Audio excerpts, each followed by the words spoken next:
Welcome back. So David Davis, the Conservative MP for Goole and Pocklington, joins me now. So David, thank you very much for your time this morning. Maybe you can help me with something, because we've been debating this for the whole show, this issue of integration or the lack thereof, the problems on the streets, Britain burning with all these summer riots. And there's been lots of theories on why it's come to this. We've had Rupert Lowe, the Reform MP, blaming Tony Blair. I've had Robert Jenrick in saying, well, is it the Tories' fault for not controlling immigration? What's the solution to this issue, David? I mean, do you agree with the analysis that some parts of the country haven't integrated as well as they could? Well, that's quite probably true, but I don't start by giving the rioters the benefit of the doubt on this. Let's understand they're hooligans, they're criminals, they're people looking for a fight. They're not. I mean, lots of people, I think about 80% of the public, worry about immigration. They think it's too high. They don't think enough integration's taken place and so on. But none of this actually really relates to that. Remember, the riots started with a lie, or three lies. And they started after that terrible tragedy in Southport, which must have gone to everybody's heart. I've got a 7-year-old who obsesses with Taylor Swift as well. You know, horrifying occurrence. And what did they do after that? We had people saying it was somebody on the MI6 watch list. No, it wasn't. Somebody who was an asylum seeker. No, it wasn't. Somebody who was a Muslim. No, it wasn't. And I mean, I don't have that many criticisms of the government or the police on this, to be honest. But one I would say is perhaps they should have been faster to crush all that misinformation. To actually say, you know, you could, because the youngster was, or the young man who's alleged to have done this was under 18, they got themselves hitched up in the law. Oh, we can't say anything about him. Well, you could. You could have said he's not a Muslim. You could have said he's not a migrant. You could have said, you know, he's not on any watch list of any.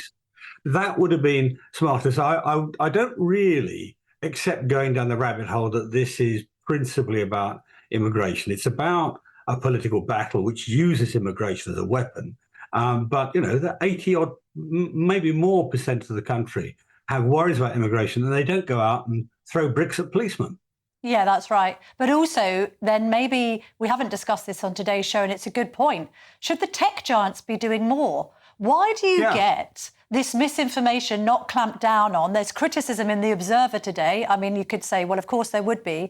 Elon Musk letting people like Tommy Robinson back onto that platform. I mean, should people be deplatformed? Should misinformation, as soon as it's circulated, just be removed from the internet?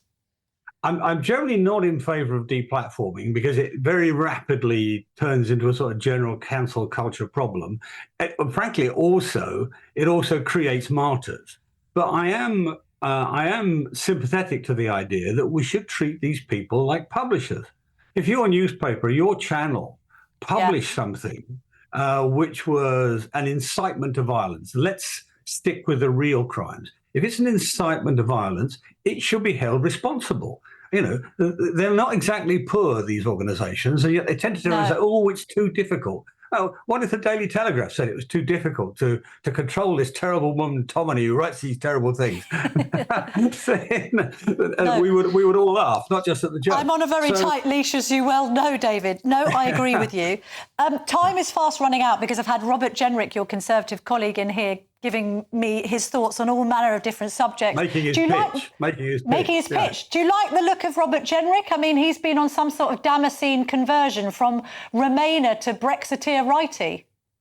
Yeah, I mean, my bigger worries with Robert is, you know, he was in charge of immigration for the period he is now criticising. But look, he resigned. He resigned on it. Eventually. Who do you like the look of, I'm David? not in the business here. I'm not on to criticise any of the candidates, to be truthful. I couldn't resist the temptation. But they've all got, in my view, they've all got to prove something. They've all got to prove that they can be a good opposition leader.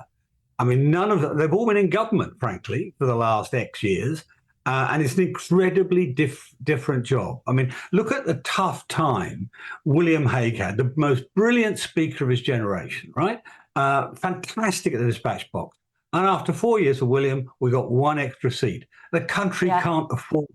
So what I want to see is how good they are at that. I'm not going to make up my mind until I've seen them strike some blows against Labour.